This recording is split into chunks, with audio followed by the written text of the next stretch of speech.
போகி படத்தின் ஹீரோ அவர்களுக்கு இயக்குனர்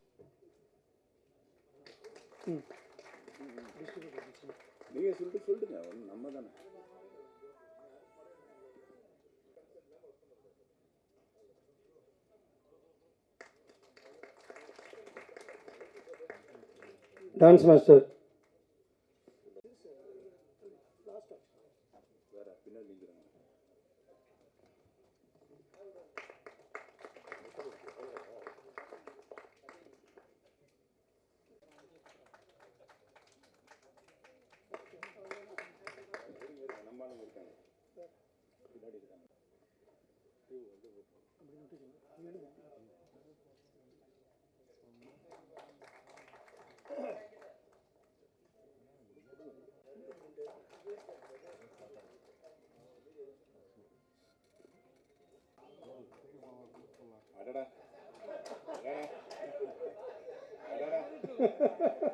நில்லுங்க, நான் கூப்பிடுறாங்க. அலம்பல் தாங்கலையே. ஒரு சீனுக்கே இப்படியா? ஒரு சீனுக்கே இப்படியா?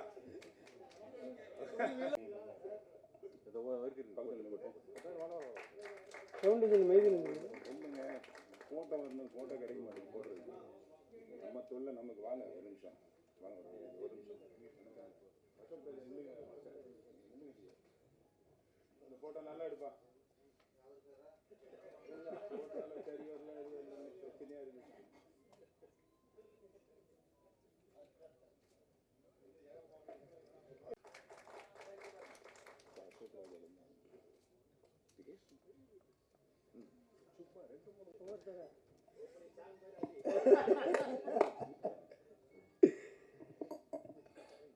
எங்கள் மேடையில் வந்திருக்கோம் அனைத்து பெரியவர்களுக்கும் என்னுடைய வணக்கத்தை தெரிவிச்சுக்கிறேன்.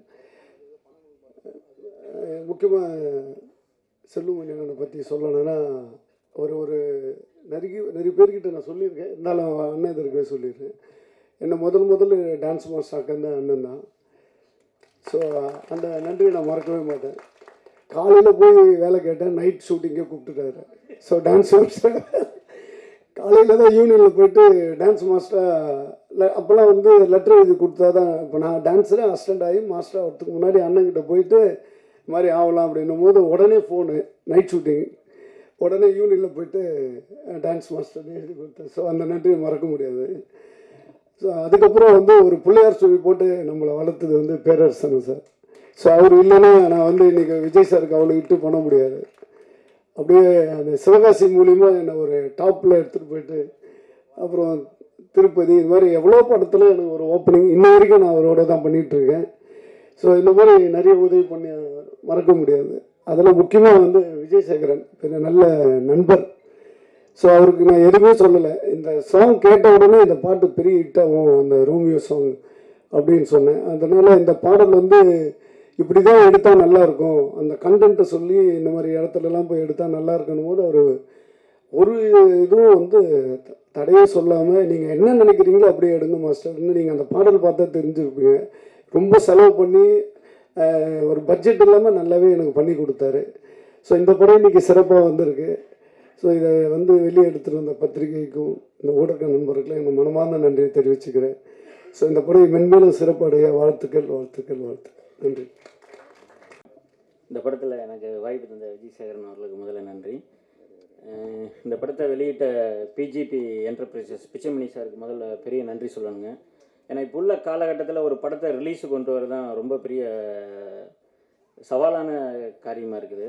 இந்த வாரம் எடுத்துட்டிங்கன்னா ஒரு 11 படம் வந்துருக்குதுங்க. இப்போ சார் இங்கே இருக்கார், அவருக்கு ஒரு கோரிக்கையாகவே சொல்லிடுறேங்க. ஏகப்பட்ட விஷயங்களை முன் வந்து சரி பண்ணுறீங்க சார். இந்த ரிலீஸ் ரெகுலரேஷன், ஏன்னா ஒரு ப்ரொடியூசரை கூட்டிகிட்டு வரதே பார்த்தீங்கன்னா ஒரு அசிஸ்டன்ட் டைரக்டர் ஆகணுங்கிறதுக்காக அலைஞ்சு திரிஞ்சு பல முறை பார்த்து ப்ரொடியூசரை புதுசாக கூட்டிகிட்டு வரதே நம்ம டைரக்ஷன் டீம் தாங்க. ஸோ அப்படிங்கிற அவங்கள பாதுகாக்க வேண்டிய பொறுப்பும் நம்மக்கிட்ட இருக்குதுன்னு நான் நினைக்கிறேன். ஸோ அதனால் ரிலீஸ் ஆகிற படங்களை ஒரு சின்ன வரைமுறைப்படுத்தி ஒரு பண்ணுனா நல்லாயிருக்கும் சார். சரி, அது யார் பண்ணுறதுன்றத விட அந்த பொறுப்பு நம்மளுக்கு, ஏன்னா கூட்டிகிட்டு வந்த நம்மளுக்கு உண்டுன்னு நினைக்கிறேன். ஸோ அதை ஒரு நீங்கள் கவனத்தில் கொண்டு வரணும்னு நினைக்கிறேன் சார். மற்றபடி படம் ரொம்ப சிறப்பாக வந்திருக்கு.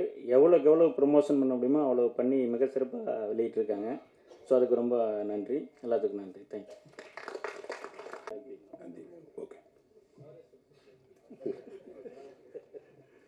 எல்லாருக்கும் வணக்கங்க. இங்கே மேடையில் இருக்கக்கூடிய அனைத்து பெரியவர்களுக்கும், இங்கே டைரக்ஷன் இதிலிருந்து வந்திருக்க அனைவர்களுக்கும், பத்திரிகை நண்பர்களுக்கும், ஊடக நண்பர்களுக்கும் எல்லாருக்கும் ரொம்ப ரொம்ப சந்தோஷம். இந்த படத்தை மக்கள் வெற்றி படமாக கொண்டாடினதுக்கு ரொம்ப ரொம்ப தேங்க்யூ. என்னுடைய இயக்குனர் திரு விஜயசேகரன் அவர்களுக்கும் என்னுடைய ரொம்ப ரொம்ப வாழ்த்துக்கள். ரொம்ப ரொம்ப நன்றி. ஏன்னா எனக்கு ஒரு வாய்ப்பு கொடுக்கலன்னா நான் இந்த இடத்துல இருந்திருக்க முடியாது. ஸோ டான்ஸ் மாஸ்டர்ஸ் எல்லாருமே ஒர்க் பண்ண அனைத்து டெக்னீஷியனுக்குமே என்னுடைய ரொம்ப ரொம்ப நன்றி. Thank you so much. போகி படத்தின் டிஸ்ட்ரிபியூட்டர் திரு பிச்சைமணி அவர்களையும் மேடைக்கு அழைக்கிறோம் பேசுவதற்கு. இடையில் அமைந்திருக்கும் பெரியவர்களுக்கும், இங்கு வந்திருக்கும் மற்ற டைரக்டர் மற்றும் மீடியா அவர்களுக்கு எல்லாருக்கும் என்னுடைய நன்றியை தெரிவித்துக் கொள்கிறேன். இது என்னுடைய முதல் படமாக டிஸ்ட்ரிபியூஷன் பண்ணியிருக்கிறேன். உங்களுடைய எல்லா ஆசீர்வாதத்தாலும் இது நல்லபடியாக வந்திருக்கு. மேலும் அடுத்தடுத்து படம் பண்ணுறதுக்கு வாய்ப்புகள் கிடைக்குமா நான் செய்கிறேன். நன்றி. சார் சொன்ன மாதிரி நன்றி, வணக்கம் எல்லாருக்கும். வணக்கம். வந்து படம் பார்த்த எல்லாருக்கும் வணக்கம். எனக்கு வாய்ப்பு கொடுத்த இயக்குனருக்கும் இந்த நிகழ்ச்சிக்கு வருகை தந்திருக்கின்ற பெரியவர்களுக்கும் வணக்கம், நன்றி. அனைவருக்கும் வணக்கம். பெப்சி தலைவர் செல்லுமணி அவர்களுக்கும், சங்கத்தின் பொதுச் செயலாளர் பேரரசு அவர்களுக்கும் எனது நன்றிகளும் வாழ்த்துக்களும். விஜயசேகரன் அவர்கள் சமுதாயத்தில் நடக்கின்ற ஒரு நல்ல பிரச்சனையை எடுத்து இப்படியெல்லாம் கூட நம்ம வாழ்கிற உலகத்தில் நடந்துகிட்டு இருக்கான்ற மாதிரி பார்க்குறவங்கள பயமுறுத்துகிற மாதிரி ஒரு நல்ல ஒரு நிகழ்வை சொல்லியிருக்காரு. இது நிச்சயமாக மக்கள்கிட்ட போய் சேரும். அதே மாதிரி இந்த படத்தில் நடித்தவங்க அத்தனை பேருமே, ஹீரோவாகட்டும், எல்லாருமே ரொம்ப அற்புதமாக பிரமாதமாக பண்ணியிருந்தாங்க. ரொம்ப நல்ல ஒரு இது. வசனங்கள் சுரேஷ் சாரை கண்டிப்பாக பாராட்டணும். நிறைய இடங்களில் ரொம்ப அற்புதமான வசனங்கள் எழுதியிருந்தார். நல்ல அந்த இதை பார்க்கும்போது அவர் ராஜேந்திரன் சார் சொல்கிறதெல்லாம் ரொம்ப அற்புதமான வசனம்.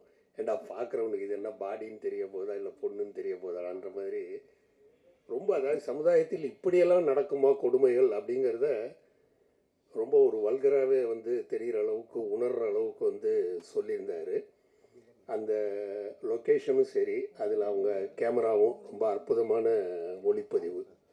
நல்ல இவருக்கு கூட அமைஞ்ச அத்தனை பேருமே மியூசிக் டைரக்டர் ரொம்ப அற்புதமான இசை. அங்கங்கே பார்த்தீங்கன்னா அதே மாதிரி அந்த இசை கலவையும் சரி ரொம்ப அற்புதமாக பண்ணியிருந்தாங்க. எல்லா வகையிலுமே இது ஒரு பெரிய படமாக காட்டுறதுக்கு இதில் செயல்பட்ட அத்தனை டெக்னீஷியன்ஸோட அந்த முயற்சி தான் இந்த படத்தை இந்த அளவு ஒரு பெரிய படமாக கொண்டு வந்திருக்கு. அதே நேரத்தில் இந்த படத்தை வெளியிட்ட நம்ம பிச்சுமணி சார் அவர்களை பாராட்டாமல் இருக்க முடியாது. ஏன்னா இன்றைய சூழலில் ஒரு படத்தை திரைக்கு கொண்டு வர்றது எவ்வளோ கஷ்டம்னு நமக்கெல்லாம் சொல்ல வேண்டாம், ரொம்ப நல்லா தெரியும். அப்படி இந்த படத்தை கொண்டு இதை ஒரு வெற்றி படமாக ஆக்கிய அவருக்கு சங்கத்தின் சார்பாகவும் எனது சார்பாகவும் எனது வாழ்த்துக்களையும் நன்றியையும் தெரிவித்துக் கொள்கின்றேன். உங்களுடைய முயற்சிக்கு விஜயசேகரன் சார் அருமையான படம் பண்ணியிருக்கீங்க. இது இன்னும் மக்கள்கிட்ட பெரிய அளவு இப்போ இவங்கெல்லாம் கொண்டு போய் சேர்ப்பாங்க. இன்னும் இதனுடைய வெற்றி தொடரும்னு சொல்லி வாழ்த்து கூறி விடைபெறுகிறேன். நன்றி, வணக்கம். எல்லோருக்கும் வணக்கம். நான் உரிமையாக இது என்னுடைய வீடு, என்னுடைய சகோதரர்கள், உங்கள் முன்னிலையில் இந்த படம் காட்சிப்படுத்தப்பட்டிருக்கிறதுக்கு நான் கடவுளுக்கு நன்றி சொல்கிறேன். இது என்னுடைய படம் இல்லை, உங்களுடைய படம். அதே மாதிரி நான் எப்போவுமே அண்ணன் சொல்லுவேன், கேப்டன் பிரபாகரன் எப்போ பார்த்தனோ அப்போலேருந்து அது எத்தனை தடவை பார்த்துருக்கேங்கிறது எனக்கெல்லாம் கணக்கெல்லாம் கிடையாது. நான் சினிமாவுக்கு வந்ததுலேருந்து அவர் அண்ணனாக ஏற்றுக்கிட்டேன். குருநாதருங்கிறத தாண்டி அண்ணனாக ஏற்றுக்கிட்டேன். நான் எதனாலும் உரிமையாக அண்ணன் நீங்கள் இருக்கணும் அப்படின்னு சொல்லுவேன். அது மாதிரி பல இடத்துல என் கூட நின்றுருக்காங்க. நேற்றும் அதான் சொன்னேன், திடீர்னு பிளான் பண்ணுது, அண்ணன் நீங்கள் இருக்கணும் அந்த இடத்துல அப்படின்னு சொன்னேன். அவங்க இருக்க வேலை எல்லாத்தையும் உங்களுக்கு தெரியும், அண்ணன் எவ்வளோ வேலை வச்சுருக்காங்கன்னு. அதெல்லாம் ஒதுக்கி வச்சுட்டு எனக்காக வந்ததுக்கு அண்ணனுக்கு நன்றி. பேரரசு சாரும் எனக்கு ஒரு விதத்தில் அண்ணன், பக்கத்து ஊருக்காரவங்க. அவங்களுடைய அந்த கமர்ஷியல் படம், இன்னைக்கு இந்த அளவுக்கு ஒரு படத்தை நான் கமர்ஷியலாக கொடுத்துருக்கேன் அப்படின்னா ஒரு 2 மணி நேரம் மக்களை கட்டி போட்டு போர் அடிக்காத அளவுக்கு ஒரு விறுவிறுப்பாக ஒரு படத்தை கொடுக்க முடியும் அப்படின்னா அவங்களுடைய படங்கள்லாம் அதுக்கு ஒரு உதாரணம். அதே மாதிரி அரவிந்த் சார் அவங்களுடைய படங்கள் சொல்லிக்கிட்டே இருக்கலாம். அந்த மாதிரி மேடையில் இருக்கிற எல்லோருக்கும் என்னுடைய நன்றியை தெரிவிச்சுக்கிறேன். இந்த படம் திரைக்கு வர்றதுக்கு 2 பேர் என் கூட துணைன்னு இருக்காங்க. ஒன்று பிஜி பிச்சைமணி அண்ணன், அவங்க எனக்கு அறிமுகப்படுத்தினது இயக்குனர் ரஞ்சித் பாரிஜாதம், சம்பவம் படத்து இயக்குனர். அவருடைய படத்துக்கு வியாபாரத்துக்கு அண்ணன் படம் பார்க்க போயிருக்காங்க. அதை பேசிக்கிட்டு இருக்கும்போது அவர் சொல்லியிருக்காரு, என் நண்பருடைய படம் நீங்கள் ஒரு தடவை பார்த்தீங்கன்னா அந்த படத்தை நீங்கள் மிஸ் பண்ண மாட்டீங்க அப்படின்னு ஒரு நம்பிக்கை கொடுத்து ஒரு சந்திப்பு ஏற்படுத்தினாங்க. அண்ணன் வந்து படம் பார்க்கணும்னு சொல்லும்போது அந்த இறுதிக்கட்ட பணிகளில் இருந்துச்சு, சிஜி ஒர்க் இதெல்லாம் பண்ணி இன்ஃபினிட்டி மீடியாவில் நடந்துக்கிட்டு இருந்துச்சு. அப்போ என்னால் காட்சி படம் காட்ட முடியாதுன்னு கொஞ்சம் ஒர்க் இருக்குது அப்படிங்கும்போது அண்ணனை அனுப்பிச்சி விட்டுட்டு ரஞ்சித் எங்க கூட சண்டை போட்டாப்புல, என்ன ஒர்க் இருந்தாலும் அங்கேயே காட்டுங்க அவர் பண்ணுவார் அப்படின்னு எனக்கு ஒரு உத்தரவாதம் கொடுத்தாங்க. உடனே அடுத்த நாள் வந்து நான் வந்து அந்த பண்ணியிருக்க ஒர்க்கெலாம் சரியாக இருக்கா அப்படின்னு பார்க்குறக்காக ஒரு காட்சி எனக்கு கொடுத்தாங்க. அந்த காட்சியில் அண்ணனுக்கு வந்து 5.1 கூட கிடையாது, ஸ்டீரியோ தான், 2 ட்ராக்கில் தான் பண்ணோம். அதை வந்து இன்ஃபினிட்டி மீடியாவில் காட்டும்போது படம் பார்த்து முடித்தார். பார்த்து முடிச்சுட்டு நான் போயிட்டு உங்களுக்கு கால் பண்ணுறேன்ட்டு போயிட்டார், எதுவுமே சொல்லலை. எனக்கு வந்து சரி அவசரப்பட்டு படம் போட்டோம் அப்படிங்கிற மாதிரி இருந்தது. திரும்ப அடுத்த நாள் வந்து ஆஃபீஸில் என் கூட ஒரு மணி நேரம் பேசிக்கிட்டு இருந்துட்டு எண்டில் வந்து நான் சாருன்னு சொல்லும்போது, விஜய் இனிமேல் சாருன்னு சொல்லாத அண்ணன் கூப்பிடு அப்படின்னாரு. எனக்கு அதிர்ச்சி. சாருன்னு கூப்பிடாதுன்னு சொன்னோன்னே எனக்கு கொஞ்சம் ஷாக்காக இருந்துச்சு. பார்த்துக்கிட்டே இருந்தேன். நான் அண்ணன், உனக்கு ஒரு அண்ணனா நான் இருப்பேன், இந்த படத்தை எவ்வளோ வேணாலும் செலவு பண்ணி ரிலீஸ் பண்ணு அப்படின்னாரு. அந்த நிமிஷத்துலேருந்து அவர் வந்து சுரேஷ், அவர் வந்து தேட்டர் சைடெல்லாம் பார்த்து அண்ணனுடைய சார்பாக எஸ்டி சுரேஷ்குமார் அவங்க வந்து 2 பேரும் வந்து ராத்திரி பகல் தூங்காமல் இந்த படத்தை கொண்டு போய் மக்கள்கிட்ட சேர்த்து 11 படம் வந்து திரையரங்குக்கு அந்த 1ஆம் தேதி வரும்போது அந்த 11 படங்களில் இது ஒரு முக்கியமான படமாக மக்கள் மத்தியிலையும் பத்திரிகையாளர் மத்தியில் நிறுத்துறதுக்கு அவங்க கடுமையான உழைப்பு உழைச்சிருக்காங்க. அவங்களுக்கு என்னுடைய மனமார்ந்த நன்றியை சொல்லிக்கிறேன். அது மட்டும் இல்லை, பத்திரிகையாளர்களுக்கு இதே திரையரங்குகளை நான் காட்சிப்படுத்தும் போது எனதுடைய நண்பர்கள், நீண்டகால நண்பர்கள், நிறைய பேர், அதிகமான நண்பர்கள் பத்திரிகை ஊடகங்களில் இருக்கிறதுனால அவங்க எல்லாமே அவங்களுடைய படமாக கொண்டாட ஆரம்பித்தாங்க. இது ஃபஸ்ட் டே ஃபஸ்ட் ஷோலையும் வந்து மக்கள் வந்து நான் எதிர்பார்க்கல தேவிகர் மாதிரி ஃபுல்லாச்சு.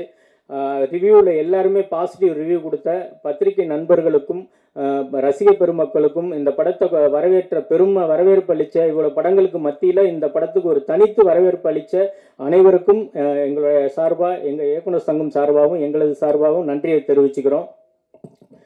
இந்த படம் இன்னும் மிகப்பெரிய வெற்றி அடையணும்னு ஆண்டவன்கிட்ட வேண்டிக்கிறேன். இந்த படத்தை ஏதாவது குறை இருந்தால் தனிப்பட்ட முறையில் இணை துணை உதவி இயக்குனர்கள் என் நண்பர்கள் என்னிடம் தனிப்பட்ட முறையில் சொல்லுங்கள். நிறைய இருக்குது. இந்த படம் மக்கள்கிட்ட நல்ல விதமாக போய் சேரணும், மக்கள் வந்து பார்க்கணுன்னா பத்திரிக்கை முன்னாடி உங்கள் கருத்தை பதிவு பண்ணிக்கோங்க. அது படத்துக்கு மேலும் வலு சேர்க்கும். ஆனால் ஒரு விஷயம் சொன்னார் சுரேஷ், வந்து நீங்கள் கவனிச்சிருப்பீங்கன்னு நினைக்கிறேன். ரிலீஸ் ரெகுலேஷன் வந்துட்டு அது என்ன ப்ராப்ளம்னா, ஒரு தேட்டரில் வந்து 3 படம் 2 படம் வைக்கிறதுக்கு தான், அந்த ஃப்ளெக்ஸ் வைக்கிறதுக்கு தான் இடம் இருக்குண்ணே. 11 படம் ரிலீஸ் ஆகுது. அப்போ 11 படத்துடைய ஃப்ளெக்ஸ் போகுது, 11 படத்துடைய போஸ்டர் போகுது, அதுக்கான ப்ளோ போகுது, எல்லா மெட்டீரியலும் ப்ரொடியூசர்ஸ் கொடுக்குறோம் நம்ம. நான் உதாரணத்துக்கு நான் பாடியில் ஒரு தேட்டர் போகுதுன்னா நம்ம படம் தேட்டரில் இருக்குது, பெரிய க்ரௌட் இருக்குது. 2 படம் தேட்டர்லேயே இல்லை, ஷோ பிரேக்கு. அந்த படத்துக்கு வந்து ஃப்ளெக்ஸ் இருக்குது, நம்ம படத்துக்கு ஃப்ளெக்ஸ் இல்லை. நான் மாயாஜாலில் படம் பார்த்துட்டு ஃபுல் க்ரௌடு, அதில் பார்த்துட்டு நைட்டு 12:45 நான் பாடி போய் அந்த ஃப்ரெண்டு ஒருத்தர் ஃபோன் பண்ணுறாரு, இங்கே க்ரௌடாக இருக்குது கொஞ்சம் வாங்க அப்படின்ட்டு. போனால் நம்ம படத்து ஃப்ளெக்ஸ் எதுவுமே இல்லை. நான் தேட்டருக்காரவங்க கிட்ட கேட்குறேன், ஏங்க என் படத்து ஃப்ளெக்ஸ் வரல, இவ்வளோ க்ரௌட் இருக்குது அப்படின்னு சொல்கிறேன். அந்த படங்களில் போகுதா, ஸ்க்ரீனில் இப்போ போகுதானே சார், இங்கே இருக்க க்ரௌடெல்லாம் உங்கள் படத்துக்கு வந்தது, இதே அளவு க்ரௌடு நேற்று வந்துருச்சு சார் அப்படின்னு. அப்போ இந்த ஃப்ளெக்ஸை வச்சுருந்தா இன்னும் வந்து இந்த படம் இந்த தேட்டரில் இருக்குங்கிற ஒரு குறைஞ்சபட்ச ஒரு ஞாபகமாவது மக்களுக்கு வரும், தேட்டருக்கு வர்றதுக்கு அது இயல்பாக இருக்குமே. அப்படிங்கும்போது சார் இங்கே நீங்கள் பார்த்தீங்க 3 ஃப்ளெக்ஸ் தான் வைக்க முடியும், 11 ஃப்ளெக்ஸ் வந்து இங்கே கிடக்கு, நான் எந்த ஃப்ளெக்ஸை வைக்கிறது அப்படிங்கிற ஒரு அந்த மாதிரி ஒரு சூழ்நிலை இருக்குன்னு. அதே மாதிரி நம்ம வந்து டியூபுக்கு பணம் கட்டுறதெல்லாம் பார்த்தீங்கன்னா எல்லாரும் பணம் கட்டிடுறோம். ஆனால் எல்லாருக்கும் ஒரு ஷோ கிடைக்கிது. தேட்டர் பிடிக்கிறதுல அவ்வளோ காம்படிஷன் இருக்குது. இதனால் தயாரிப்பாளர்கள் மிகப்பெரிய கஷ்டத்தை சந்திக்கிறாங்க. ஒரு வரமுறை இல்லாமல் இருக்குன்னு. ஒரு குறைஞ்சபட்சம் ஒரு 20 நாளைக்கு முன்னாடியாவது ஒரு ரிலீஸ் தேதியை அறிவிக்கணும். அப்போ தான் வந்து ஓகே இந்த படம்லாம் வருது, நம்ம அடுத்து தள்ளி வரலான் இருக்கும். ரிலீஸ் தேதி எல்லாரும் 1 மாதத்துக்கு முன்னாடி அறிவித்து நம்ம மிகப்பெரிய ஒரு விளம்பரத்தை செஞ்சு மக்கள்கிட்ட கொண்டு போய் சேர்க்கும் போது பார்த்தீங்கன்னா ரிலீஸ்க்கு 2 நாளைக்கு முன்னாடி ஒரு 2 படத்தை கொண்டாந்து புகுத்துறாங்க. ஸோ இது மாதிரியான ஒரு செயல் வந்து ஒட்டுமொத்த இண்டஸ்ட்ரியை அழிச்சிரும். இந்த தயாரிப்பாளர்கள் நல்லா இருந்தால் மட்டும்தான் நம் இயக்குநர்கள் நல்லா இருக்க முடியும். தயாரிப்பாளர்களும் இயக்குநர்களும் நல்லா இருந்தால் தான் ஒட்டுமொத்த துறையுமே நல்லா இருக்க முடியும். அதனால இது எல்லாத்துக்கும் ஒரு கட்டுப்பாடு வேணும்னு. அதே மாதிரி ஒரு தேட்டரில் ஒரு படம் ஹிட் ஆச்சு, அது கலெக்ஷன் ஆகுதுன்னா முதல்ல வந்து 5 தேட்டர் இருக்குன்னா 3 தேட்டரை கொடுத்துருவாங்க, 2 தேட்டரை மற்ற படங்களுக்குலாம் கொஞ்சம் பிரித்து கொடுப்பாங்க. இப்போ 5 தேட்டர் இருக்குன்னா 5 தேட்டரையும் அந்த படத்தை கொடுத்துட்டு மீதி தேட்டர்லாம் தூக்கிலம் போட்டுறாங்க, உயிரோட கொண்டுறாங்க. இந்த உலகத்தில் எல்லாருக்கும் வாழ்றதுக்கு தானே உலகம். இந்த இந்த தேட்டரில் என்ன ஒருத்தர் மட்டும்தான் உட்காரணும், வேறு யாரும் உட்காரக்கூடாது அப்படின்னு ஒரு தேட்டரை ஒருத்தர் மட்டும் ஆக்கிரமிப்பு பண்ணுறது நியாயமா? அது ஜனநாயகமா? ஒட்டுமொத்த திரையரங்கும் ஒருத்தனை ஆக்கிரமிப்பு பண்ணால் அது ஜனநாயக படுகொலை இல்லையா? நீ முதல் போட்டுருக்குன்னா நீ மற்றவங்களாம் என்ன போடுறான்? தயாரிப்பாளர் சங்கத்தில் பொறுப்பில் இருக்கக்கூடிய ஆட்களே இதை செய்கிறாங்க. 2 நாளைக்கு முன்னாடி ஒரு படத்தை கொண்டு வந்து வச்சுட்டு மாலில் இந்த படத்துக்கு கொடுக்காத இந்த படத்துக்கு கொடுன்ற பேரை சொல்கிறதுக்கு எவ்வளோ நேரம் ஆகும்? சூழ்நிலை வரும் நிச்சயமாக. எனக்கு எந்த பயம் கிடையாதுங்க, உங்களுக்கு எல்லாருக்கும் தெரியும். சினிமா துறையில் இருக்கக்கூடிய தயாரிப்பாளர் அத்தனை பேருக்கும் தெரியும். எந்த நேரத்தில் எப்போ எப்படி தோல் உரிக்கணுங்கிறத நிச்சயமாக செய்வேன். அமைதியாக இருக்குன்னு மட்டும் நினச்சிக்காதீங்க. இது என் படத்துக்காக பேசலை. அதே மாதிரி பத்திரிகை நண்பர்கள் உங்கள் கூட இருக்கிறது உண்மையான பத்திரிகையாளர்களா போலி பத்திரிகையாளர்களான்னு நீங்கள் தான் அடையாளம் காட்டணும். இதை பிஆர்ஓ சங்கமும் இயக்குனர் முதல்ல தயாரிப்பாளர் சங்கம், இயக்குனர் சங்கம், அதுக்கடுத்து பிஆர்ஓ சங்கம், இந்த 3 சங்கமும் உண்மையான பத்திரிகையாளர்களுக்கு இங்கே வந்து அவங்களுடைய கௌரவம் பறிக்கப்படுது, அவங்களுடைய அங்கீகாரம் பறிக்கப்படுது. போலியான பத்திரிகையாளர், போலியான ஊடக யூடியூப்பாளர் இவங்க வந்து நல்ல படத்தையும் காசு வாங்கிட்டு தவறாக எழுதுறாங்க. இது என் படத்தை மட்டும் இல்லை, இன்னும் சில படங்களையும் நிறைய நான் காரணம் காட்ட முடியும். இது வந்து ஒரு முதல் போடுறவங்களுக்கு தான் அதோட வழி தெரியும். அதனால தயவு செய்து நீங்க வந்து இந்த சமுதாயத்தில் ஊடகத்தில் நீங்க பதிவு பண்ணும்போது, அதாவது நல்ல பத்திரிகையாளர்கள், நேர்மையான பத்திரிகையாளர்கள், நேர்மையான யூடியூபர்கள் அவங்கெல்லாம் நாங்கள் வரவேற்கிறோம், போட்டுறோம். ஆனால் அவங்க சாயல்லையே அதே மாதிரி எல்லாத்துலேயும் ஒரு போலி இருக்கும். ஒரு ஒரு வயலில் வந்து நெல் விளையுதுன்னா அதில் களையும் இருக்கும்.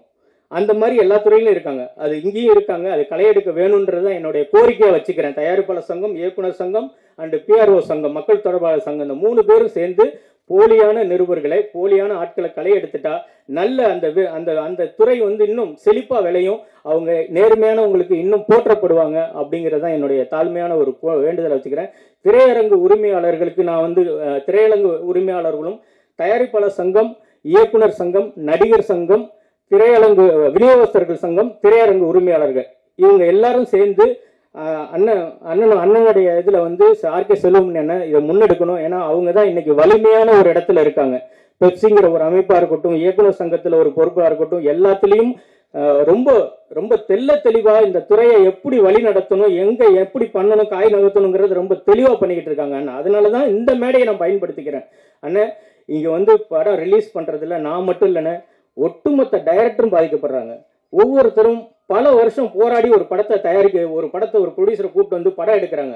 அப்படி படம் எடுத்து தேட்டருக்கு கொண்டு போகும்போது அங்கே ஒரு காம்ப்ளெக்ஸ், இன்னைக்கு நீங்கள் ஞாயிற்றுக்கிழமை பார்த்தீங்கன்னா ஒட்டுமொத்த தேட்டர்லையும் தலைவன் தலைவி. அப்போ இங்கே யாரும் வாழவே கூடாதுங்கிற மாதிரி தான் ஒரு சூழ்நிலை இருக்குது. நீ போடு, 16 ஸ்க்ரீன் மாயஜாலில் இருக்குன்னா ஒரு 2 ஸ்க்ரீனாவது கொடு. 16 ஸ்க்ரீன் இருக்கு, 2 மற்ற படத்துக்கு கொடுக்கக்கூடாது, 1 வருஷம் கொடு. அது நைட்டு கொண்டு போய் கொடுக்குறது 10:30 மணிக்கு ஞாயிற்றுக்கிழமை நைட்டு 10:30 மணிக்கு போய் படம் பார்த்துட்டு வீட்டில் போய் 2-3 மணிக்கு படுத்துட்டு காலைல ஆஃபீஸ் போக முடியுமா? ஸ்கூலுக்கு அனுப்ப முடியுமா பிள்ளைங்கள? டாப் உச்ச நட்சத்திரத்தில் இருக்க நடிகர்கள் படத்துக்கு காத்திருந்து பார்ப்பாங்க. அதிகாலையில் 9 மணிக்கு கொடுக்கறது. பிள்ளைங்களை ஸ்கூலுக்கு கொண்டு விட்டுக்கிட்டு இருப்பானா? இங்கே வந்து இருக்கிற புதுமுக ஹீரோக்கள் படங்களை வந்து அதெல்லாம் 80 முடிஞ்சு போச்சு, 90 முடிஞ்சு போச்சு, 2000 அண்ணன் காலம்லாம் பொற்காலம் அது. அன்னைக்கெல்லாம் ஸ்கூலுக்கு பிள்ளைங்களை வந்து பைக்கெட்டு எடுத்து கொடுத்து போங்கடான்னு அனுப்பிச்சி விட்ருவாங்க. இன்னைக்கு அதுக்கு ஒரு வேலையை எடுத்து கொண்டு போய் ஸ்கூலில் விட்டுட்டு வர வேண்டியதுக்கு அதில் ஒரு 2 மணி நேரம் போகுது. அந்த நேரத்தில் நீ ஷோ கொடுக்குற, அந்த நேரத்தில் ஒரு ரஜினி சார் படத்துக்கு கொடு, விஜய் சார் படத்துக்கு கொடு, அஜித் சார் படத்துக்கு கொடு, இல்லை அதுக்கு கீழே இருக்க எத்தனை ஹீரோ இருக்காங்க அவங்க படத்துக்கு கொடு. புதுமுக ஹீரோக்களுக்கும் புதுமுக டைரக்டருங்களுக்கும் ஏன் அப்படி வஞ்சகம் பண்ணுறீங்க?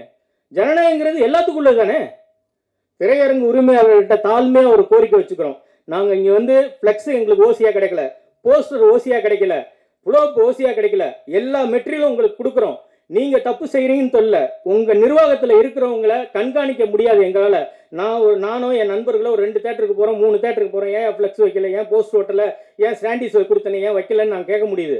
ஒட்டுமொத்த 100 தேட்டரில் ரிலீஸ் ஆகுதுன்னா 100 தேட்டருக்கு எப்படி போக முடியும்? அப்போ அந்த நிர்வாகம் கொடுத்த மெட்டீரியலில் நம்மக்கிட்ட இருக்க வேலையாட்கள் கரெக்டாக அந்த படத்தை கொண்டு போய் சேர்த்துருக்காங்களா? ஏன்னா நீங்கள் கொடுத்த மெட்டீரியலை ஒட்டினா தான் மக்கள் பார்வைக்கு அது வரும், மக்கள் இந்த படம் தேட்டரில் இருக்கு நம்ம போய் பார்க்கணுங்கிற எண்ணம் வரும்.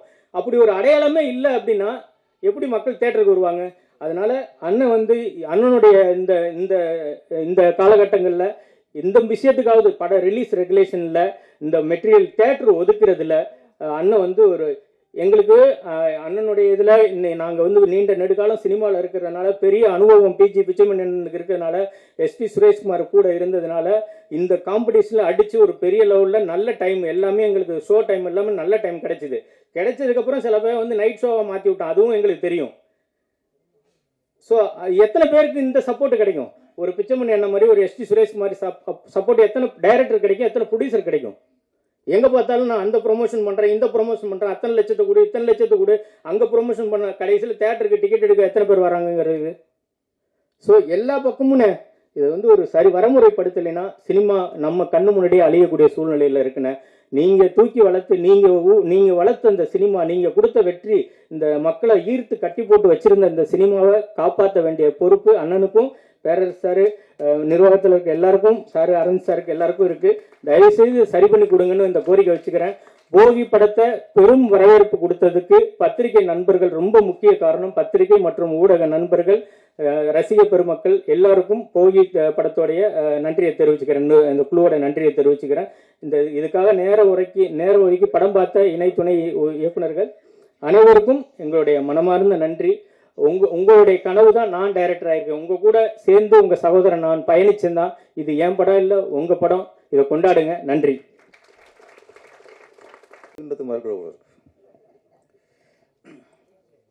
அனைவருக்கும் வணக்கம். என் கையால் சாலு வாங்க மறுத்து பெப்சி தலைவர் கையால் சாலு வாங்கின ஆர்கே கண்ணனுக்கு நன்றி. எல்லா நிகழ்ச்சியும் சொல்லணும் சார், வரமாட்டாருங்கிறேன் கொஞ்சம் அங்கே சொல்லிக்கிறேன். தடிக்கணும் தான் பேரரசு தாங்கிறீங்க சொல்லிக்கிறேன்.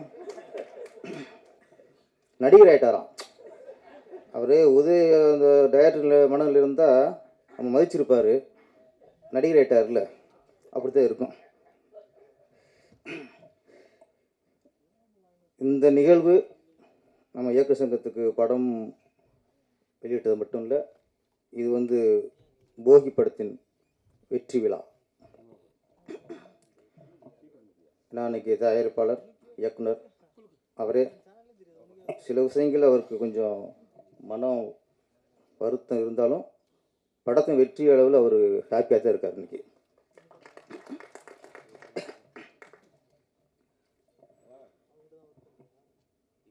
போகி அது எல்லா மீனிங் தெரிஞ்ச விஷயம்தான். அது தமிழில் கண்டிப்பாக போகினா எல்லாருக்குமே தெரியும்.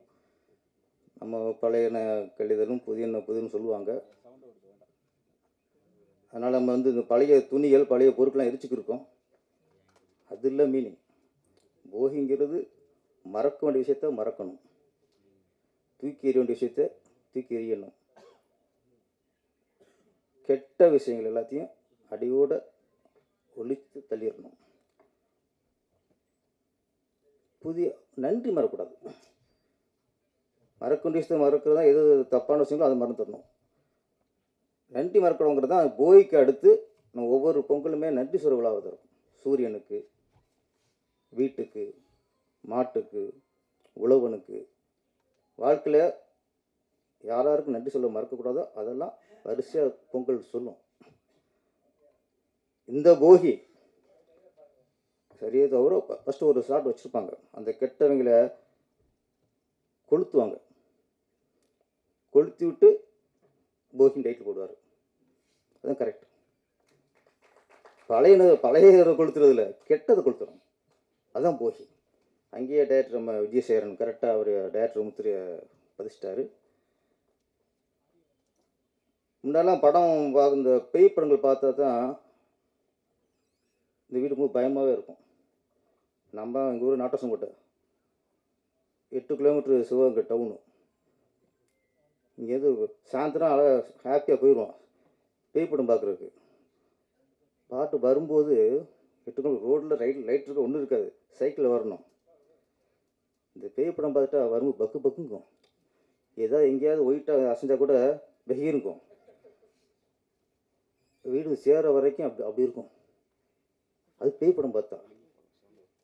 ஆனால் இன்னைக்கு இந்த மாதிரி படங்களை பார்க்கும்போது, போகி மாதிரி படங்களை பார்க்கும்போது பகிருங்குது. பேய் படம் பார்த்தா வந்த பயம் இந்த போகி மாதிரி படங்களை பார்க்கும்போது வருகிறது. சமுதாயம் அவ்வளவுக்கு மோசமாக போச்சு. பேயை விட இன்றைக்கி சமுதாயம் மோசமாக இருக்குது. மார்ச்சரியில் ஒரு பெண்ணோட பாடியை கூட நிம்மதியாக கொடுக்க முடியலம்மா. செத்து போன பாடியை கூட நிம்மதியாக கொடுத்து வெளியே நிற்க முடியல சூழ்நிலை இன்னைக்கு. அதை வச்சும் குழப்பம் நடத்துகிறாங்கன்னா எவ்வளோ கேவலம், கேவலத்தின் உச்சம். ஒரு 30 வருஷம் 20 வருஷம் முன்னாடிலாம் ஒரு ஒரு பாலியல் வன்கொடுமைன்னா ஒன்றே ஒன்று தான், வீட்டில் ஒரு பொண்ணை கற்பழிப்பான். பார்த்து வரைக்கும் அப்போல்லாம் எம்ஜிஆர் காலத்தில் ரஜினி காலத்துலாம் ஹீரோ தங்கச்சியை கற்பழிப்பாங்க. இதுதான் நமக்கு தெரிஞ்ச மிகப்பெரிய பாலியல் வன்கொடுமை. இன்னைக்கு தடுக்கி விழுந்தா எங்கே சிசிடிவி கேமரா இருக்குது, எங்கே கேமரா வச்சுருக்கான், எங்கெல்லாம் லவ்ங்கிற பேரில் ஏமாற்றி அது பெண்களை நிர்வாணம் ஃபோட்டோ எடுத்து அதை வச்சு வியாபாரம் பண்ணுறாங்க, பயமுறுத்துகிறாங்க.